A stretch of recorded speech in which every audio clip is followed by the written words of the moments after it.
1026 in Empires of the Middle Ages. This is the last section of raiders is happening now.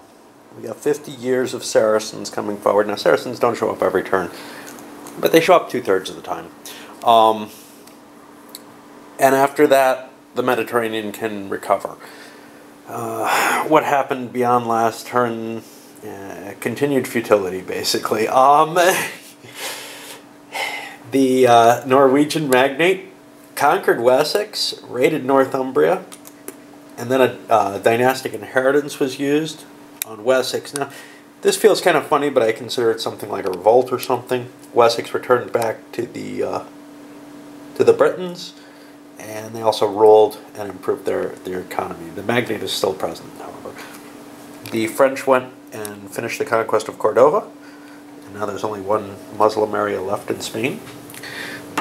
The Byzantines improved their area. They got a new ruler. Still a good administrator, but instead of a good military, they got a good diplomat. Given the amount of ruling they have to do and the areas they have without claims, that's not too bad an exchange, although somebody could pick a fight, but yeah, it's kind of like messing with Anonymous. You know, you don't want to do it unless you have the support of everyone and the protection. Because we saw what happened to the Muscovites just by going in and grabbing a few territories. Granted, the Byzantines can go take somebody out if they want. There's no question of that, even Poland. But leadership-wise, I think we've had some exchanges. The Germans have gotten a better leader, but nothing major. 1031, major changes. A new magnate arose in Castile and made things kind of ugly for the French. They fortified Aragon in response. Pretty much all they did, a little bit of ruling. The magnate over in Norway was eventually taken out at great pains by the Britons, so he won't be troubling them any further. The Byzantines died heirless. Got a pretty questionable ruler.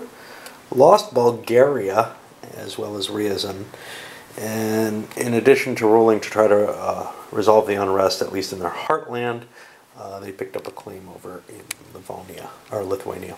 That's about it. 1036, and I don't know if I remember, but the Saracens attacked along the coasts here. The magnate who was in Castile killed himself in Aragon. Now he's gone. Probably the most exciting thing was the Germans were just planning on an invasion of Britain. Britain had no money, and was going afterwards. Their fight with the Norwegians has been so draining that the Germans thought, I can gain myself another 3 German language areas over in England. Well, they drew a leader dies heirless. Whee! Got a wonderful new leader. Decent diplomacy. But the most exciting thing of it all is there's going to be an Italian player in Tuscany and Lombardy. They tried to prevent it diplomatically. Militarily seemed too painful and expensive, and they failed. So we're going to have a new player down there, and that's kind of cool. I got to rearrange where everybody's sitting. But as soon as that's done, we'll be doing the 1036 turn. 1041. What happened of excitement? Not a lot. The board largely stayed the same, but we did have a few interesting things. A new Syrian magnate who didn't get to go anywhere, he just demolished Syria's social state. Our new king in Lombardy got claims to his territories. That's about all he's good for. He's good at diplomacy. He doesn't have a lot of money. Even ruling is costing him. It's going to be a troubled sort of leader at this point. We'll see if he can stand. They actually got a first leader who was good, and then got an immediate leader dies heirless on them. Poland has maximized the wealth of their home in the central areas, which makes them quite a powerful force at this point. The Byzantines, their economic situation has dropped remarkably not just from the Crusades, but from other things. I mean, they're still fairly potent, but they're not the powerhouse they once were, so somebody like Poland might be able to deal with them. The Germans chose not to pursue against the Lombards. They might change their mind now that they see the new ruler there. That should make things a little easier. And France got claim to Cordova. Whoop whoop. 1046. What happened of any excitement at all? Not a hell of a lot. The Lombards got a new king who was quite a good ruler and an outstanding military guy, but their rulership hasn't been working, and they just don't have the funding to be able to embark on any great military adventures at this point. They could do some raiding to gain money, which might be a good idea to try to keep that leader in place. Nines die a lot harder than fives do, but they really do need to build up their tax base, and it's probably worth it there. We didn't have any Saracens, which means that the French territories in Spain are getting a little better. Our Syrian magnate finished himself off. The Poles ended up converting Prussia, which means only Livonia is left as pagan up in the northeast. We still got a lot of Germanic pagans, though. Usually those get changed a lot earlier. Germans ruled, you know, not much happening. 1051. Pretty much people just ruling their kingdoms. We actually see the Lombards, well, more Tuscans now, are up to +2 in their area. The Saracens didn't happen. That's about it. I mean, nothing really modified. So here we are in 1056. Not a lot happened. The French grabbed Brittany and claimed to it. We may have some new leaders. We ended up with a good German leader after he more or less finished ruling areas. He got a few in, I think, with that. That's going to improve his economic situation throughout the board.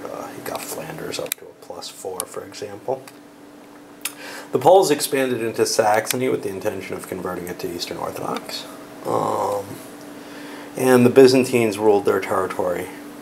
And seeing the money was down almost to no ones left even, so they threw a lot of money into their ruling efforts, because they're going to be the ones paying out the way that I play this if the money totally runs out.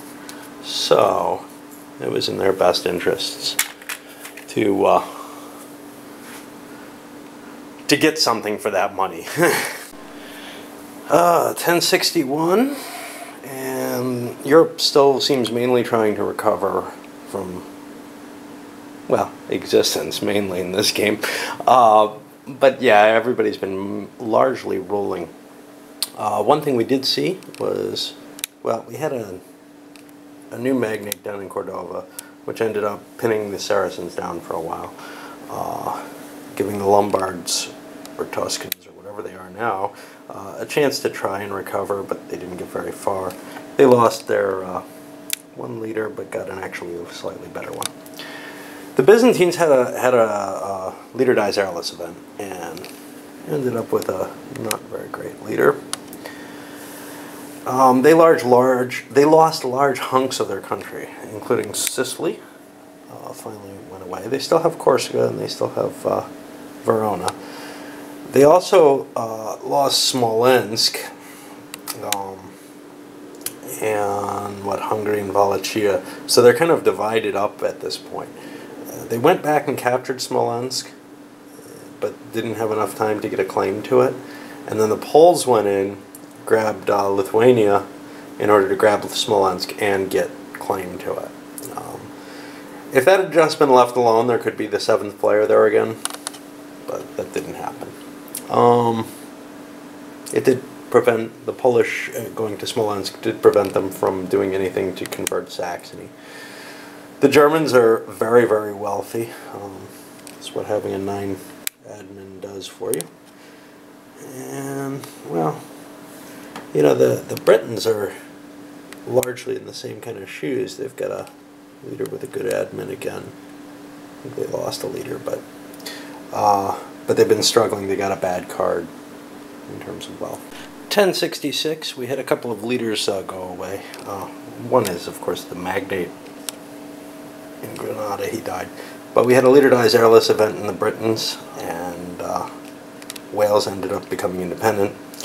We got a leader who's a little bit better militarily at this point, with less rulership abilities. So we may see conquest of Wales, definitely, and maybe an attempt to convert Norway. The Poles also had a leader dies heirless event and lost Saxony out of it. And they have a good administrator, not much more than that. Not a hell of a lot else. The Tuscans still being wiped out, even with an outstanding leader. They just can't seem to get any ground on, the cards are coming up and not succeeding for them. 1071, not a lot of movement going on, although some big conquests of territory in general. So, for example, the Byzantines connected themselves up through the steppes, and that allows them now to act up in the northern area. We had, excuse me, another Polish dynastic crisis, and they have a kind of crappy king now. But they also lost Smolensk and Lithuania, so their kingdom's back down to sort of its core. The Germans ruled. They have the tremendous ruler, and the Poles also started fortifying. That was kind of a cool thing. Tuscans managed to get their social state up to the point where they got $1 in taxation. The Britons regained Wales, and the French advanced into Granada, and it converted to Catholicism. And they also went and conquered Castile. Not sure why they're doing that. They've still got a partial attack on Champagne that they should be resolving. One thing I forgot to note last round was the French leader. He's got one of those guys that could conceivably have destabilized the game in some senses. But the only person he's facing that he'd really go after right now is Germany. And what Germany has that he wants is sitting down here. But with all Germany's money, with all their power, starting a war with them seems dangerous unless you can more or less take them out. So the attacks would have to be against the German areas. It just looks too difficult to do from France. So instead of that, he's expanding his own empire. We're seeing one of the problems with a large kingdom. Everybody's got fairly large kingdoms. Poland and Britain less so at this moment, and of course Tuscany not. But we've got three really big kingdoms sitting on the map with the Germans, the French, and the Byzantines. And once you get to the size that these kingdoms are, it's really hard to do anything other than just fix the effects of your taxation. Now, building fortifications, etc., makes that easier, but and that's definitely something all the players have to consider. Saracens are almost done for the game. The Mongols aren't due for quite a while. There's not much to shake things up right now. So unless somebody decides to go war bunny, which really hasn't been happening, it looks really unlikely that much is going to be moving the way it was before. You know, you've got people like Poland afraid to piss the Byzantines off. One thing I did was I looked at I had to calculate the money because we actually did run out. The French needed $3 from someone. They're not far. They're at like $62. The Byzantines were at 72. The Germans, and it's hard to tell. I mean, it looks like they got tons, but those are almost all ones. Ended up being in the lead at this point. I reached 73, and there were still all those ones left. So, yeah. So they lost some money to the French because of the way I play this. Anyway, I'm going to wrap this vid up at this point.